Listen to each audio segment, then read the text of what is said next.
আসসালামু আলাইকুম। ঢাকার মধ্যে বিশ্ববিদ্যালয়ে পড়াশোনা করার জন্য আরেকটা বড় প্রাইম টার্গেট হলো জগন্নাথ বিশ্ববিদ্যালয়। জগন্নাথ বিশ্ববিদ্যালয় সদরঘাট এলাকায় অবস্থিত, মোটামুটি পুরান ঢাকার কাছাকাছি। এবং জগন্নাথ বিশ্ববিদ্যালয়ে পড়তে অনেকেই চায়, কারণ অনেকের ইচ্ছা থাকে আমি ঢাকার মধ্যে পড়াশোনা করব। যদিও জগন্নাথ বিশ্ববিদ্যালয় নিয়ে হাইপ একটু কম, কিন্তু তার পরবর্তীতেও ঢাকার মধ্যে যদি আমি পড়াশোনা করতে চাই, জগন্নাথ বিশ্ববিদ্যালয় is a very good option.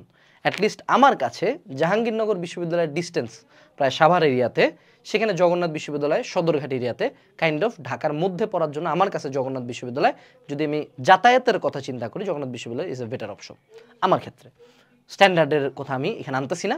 দ্বিতীয় যে ব্যাপারটা, এই বছর জগন্নাথ বিশ্ববিদ্যালয় তাদের একটা নতুন জিনিস ইনক্লুড করছে, যেটা হলো লিখিত ভর্তি পরীক্ষা হবে, অর্থাৎ তাদের এমসিকিউ থাকবে, রিটেন থাকবে।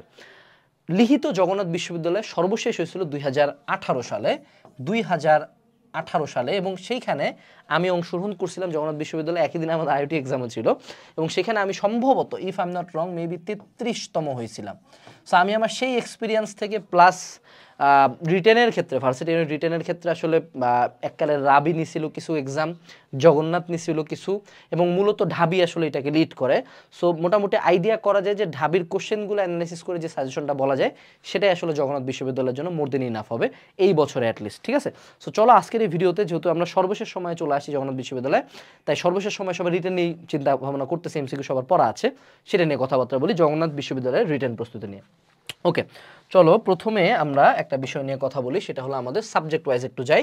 মনে রাখবো, তুমি রিটেনের জন্য শুধুমাত্র শর্ট সিলেবাসই পড়বা, শর্ট সিলেবাসের বাইরের কোনো কিছু পড়ার দরকার নাই, এবং পড়লেও যতটুকু কম পারা যায় ততটুকুই পড়লা, কারণ শর্ট সিলেবাস থেকে বেশি কোশ্চেন থাকবে। এটা হলো এক নম্বর কথা। দুই নম্বর কথা, মনে রাখবো তোমার রিটেন ইভ্যালুয়েশনের যে ব্যাপারটা, রিটেন ইভ্যালুয়েশন, এটা বলে দেই যে তোমার রিটেনের খাতা আদৌ কাটা হবে কিনা, আদৌ খাতাটা কাটা হবে কিনা, এটা কিন্তু নির্ভর করবে তুমি এমসিকিউতে কত পাইছো। এটা যদি উল্লেখ থাকে না সার্কুলারে, বাট তুমি চিন্তা করো একটা জায়গায় স্যারদের 80,000 90,000 খাতা কাটার এনার্জি নাই, এই জন্য তারা এমসিকিউতে সম্ভবত একটা থ্রেশহোল্ড দিবে। এটা আমি অ্যাকচুয়ালি জানি না, এটা তাদের ইন্টারনাল বিষয়, বাট অবশ্যই তোমার রিটেন নিয়ে পাগল হওয়া যাবে না। এমসিকিউতে যাতে তুমি তোমার বেস্ট নাম্বারটা পায়ে আসো, যাতে তোমার খাতাটা রিটেন ইভ্যালুয়েশনে যায়।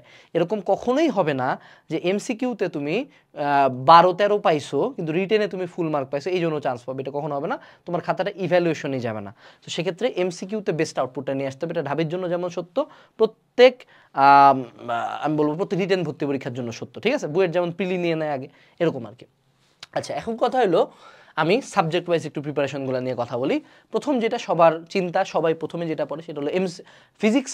ফিজিক্সের ক্ষেত্রে মনে রাখবা যে ঢাবি এবং জাবি, ডিইউ, জেইউ এবং জগন্নাথের প্রিভিয়াস ইয়ারের কোশ্চেন ব্যাংক যদি পারলা, ম্যানেজ করলা, এই কোশ্চেনগুলোর মধ্যে কিছু এমসিকিউ কোশ্চেন থাকে যেগুলা মোটামুটি বড়। ঠিক আছে? যেমন ধরো একটা পরন্ত বস্তু এই উচ্চতায় কতটুকু শক্তি হবে, এই টাইপের কোশ্চেনও থাকতে পারে। এমসিকিউতেই আসে, কিন্তু এমসিকিউটাকে রিটেন অংশে কনভার্ট করা যায়।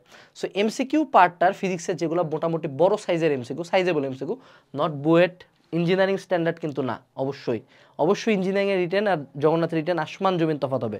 কখনো বুয়েটের বা ইঞ্জিনিয়ারিং কোশ্চেন ব্যাংক পড়ার দরকার নাই, সেই এমসিকিউগুলো পড়বা। 2 নাম্বার, তোমার ফিজিক্সের ইসাহাক স্যারের বইয়ের অনুশীলনী এবং উদাহরণের ম্যাথ করে যাবা। কেন বলতেছে এটা বুঝবা পরে, কোশ্চেন দেখলেই বুঝবা। অনুশীলনী এবং উদাহরণের ম্যাথ পড়ে যাবা, এখান থেকে ম্যাথ দেওয়ার সম্ভাবনা অনেক বেশি।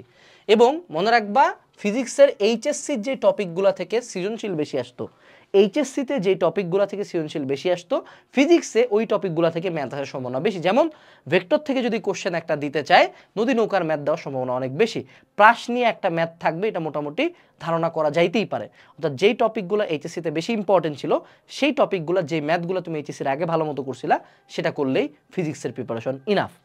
এর পরবর্তীতে কেমিস্ট্রির ক্ষেত্রে আবারও এই এমসিকিউ পার্ট থেকেই কিছু রিটেন তুলে দিতে পারে, কিন্তু কেমিস্ট্রিতে মনে রাখবা যে কেমিস্ট্রিতে ম্যাথ হয়তো বা দিবে সর্বোচ্চ 20% কোশ্চেন, 80% কোশ্চেন দিবে থিওরিটিক্যাল, অর্থাৎ বাফার ক্রিয়া লেখো, এই বিক্রিয়া লেখো, এই বিক্রিয়া পূর্ণ করো, এইখানে কিভাবে কাজ করে, ওইটা কিভাবে কাজ করে, এর বর্ণালী ব্যাখ্যা করো, রিডবার্গ ধ্রুবকের একটা ম্যাথ, অর্থাৎ ফেমাস থিওরিটিক্যাল জিনিসপাতি।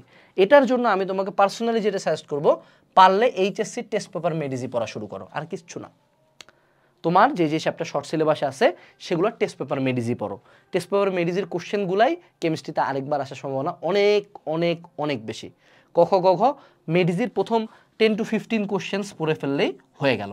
এখন তুমি এখানে কিন্তু আমি প্রত্যেকটা সোর্স ফাইল বলে দিব, বাট তার পরবর্তীতেও বর্তমানে রকমারি তুমি বেস্টসেলার লিস্ট দেখলে এই বইটা দেখতে পাবা। এটা হলো ভার্সিটি ইউনিট রিটেন মেগা বুক, এটা ঢাবি এবং জগন্নাথের জন্য লেখা। এবং এই বইটাতে আমি যতগুলা সোর্স ফাইল বলবো সবগুলা সোর্স ফাইলের তথ্য, ম্যাথ, ইম্পর্টেন্ট যা কিছু লাগে রিটেনের একদম মানে কমন নিশ্চিত করার মতো সব কিছু এই বইটাতে আছে। সো এই বইটা তোমরা চাইলে কিনে রাখতে পারো, বর্তমানে একটা ডিসকাউন্ট চলতেছে। এবং যদি এই বইটা কিনো তাহলে আর কোনো জায়গা থেকে একটি লাইনও পড়বা না, জাস্ট একটা বই পড়বা, শেষ, আর কিছু পড়বা না। যদি এই বইয়ের বাইরে কোশ্চেন আসে সমস্যা নেই, দাগাইলাম না, কারণ সব দাগাইতে যায় আবার সব মাথা থেকে বের করা যাবে না। So varsity unit written mega বুক এই বইটা অর্ডার করতে পারো, ঠিক আছে। আচ্ছা, এরপরে আসি, সেটা হলো আমাদের ম্যাথ। এমসিকিউ থেকে কিছু কোশ্চেন তো থাকবেই, কিন্তু ম্যাথ মেজরিটি ঢাবি যে কাজটা আজীবন করছে, তুমি তোমার বইয়ের কেতাব স্যার বা রূপন্তী বা অসীম স্যার যেই স্যারই করছো, তোমার বইয়ের অনুশীলনীর বা উদাহরণের যেই ম্যাথের পাশে 5+ বা 3+ সাল আছে, অর্থাৎ ম্যাথটার পাশে দিনাজপুর বোর্ড 19, চট্টগ্রাম বোর্ড এত, যশোর বোর্ড এত, এরকম কয়েকটা সাল আছে, সেই ম্যাথটা করবা। সালের ম্যাথই হুবহু তুলে দিবে, ম্যাথ বানানোর সম্ভাবনা 0, অনুশীলনের ম্যাথ তুলে দিবে, ঠিক আছে। আচ্ছা, এরপরে আসি বায়োলজি অ্যাজ অলওয়েজ শ্রেণীবিন্যাস আছে বইয়ের মধ্যে, যে কয়টা উদ্ভিদ বিজ্ঞান প্রাণী বিজ্ঞান মিলায় ঠাড়া মুখস্থ করে যাবা। এবং উদ্ভিদ বিজ্ঞান প্রাণী বিজ্ঞান মিলায় অ্যাটলিস্ট হাসান স্যার এবং আজমল স্যারের বইয়ের যতগুলো সাইন্টিফিক নেম আছে সবগুলো পড়ে যাবা। বায়োলজির একটা কোশ্চেন ইনশাল্লাহ এখান থেকে থাকবে। 2 নাম্বার যেই টাইপের কোশ্চেন আসবে, বলবে যে এইটার বৈশিষ্ট্য লেখো, ওইটার বৈশিষ্ট্য লেখো, এটার পোসের বৈশিষ্ট্য লেখো, মালবেসের বৈশিষ্ট্য লেখো, এভিসের বৈশিষ্ট্য লেখো, বৈশিষ্ট্য আসবে। তারপরে বলবে দুইটার মধ্যে পার্থক্য করো, আর তোমার বইয়ের মধ্যে যে কয়টা ছক আছে বৈশিষ্ট্য পার্থক্য ছক, এইটা হলো ভেরি ভেরি ইম্পর্টেন্ট। এবং কোন কোন বৈশিষ্ট্য পার্থক্য ছক, এটার জন্য তুমি এইচএসসি যদি মেডিজি ফলো করো, ওখানে যে বৈশিষ্ট্য পার্থক্য ছকগুলো আসছে প্রথম 15 কোশ্চেন্স সেখান থেকে কম চলে আসবে। এটা তোমাকে একদম একটা short suggestion, to the point বললাম। তুমি চাইলে রিটেন মেগা বুক কিনতে পারো, অথবা চাইলে ম্যানুয়ালি নিজে এই সোর্সগুলো খুলে পড়াশোনা করতে পারো। বাট মনে রাখবা, রিটেন নিয়ে পাগল হওয়া যাবে না, এটাকে একটু স্লট হিসাবে চিন্তা করবা, যে ধরো দিনের 3 থেকে 4 ঘন্টা রিটেনের জন্য পড়াশোনা করলা, বাকি টাইমটা তুমি এমসিকিউর জন্য পড়াশোনা করলা, ঠিক আছে। রিটেন তুমি যদি একদম মানে খুব খারাপ প্রিপারেশন নিয়ে যাও, মিনিমাম কিছু লিখে আসতে পারবা, তোমার চান্স নির্ধারণ হবে, দুইটা সম্মিলন হয়, ঠিক আছে। এইটুকুই ছিল আজকের এই ভিডিওতে। আশা করা যায় যে জগন্নাথ বিশ্ববিদ্যালয়ের ভর্তি পরীক্ষার লিখিত অংশের প্রস্তুতির জন্য আজকের এই ভিডিওটা তোমাদের কাজে লাগবে। এবং রিটেন মেগাবুক অর্ডারের যে লিঙ্কটা আছে সেটা ভিডিও ডিসক্রিপশন বক্সে এবং কমেন্ট বক্সে পেয়ে যাবা। দেখা হচ্ছে পরবর্তী ভিডিওতে। আসসালামু আলাইকুম, টাটা।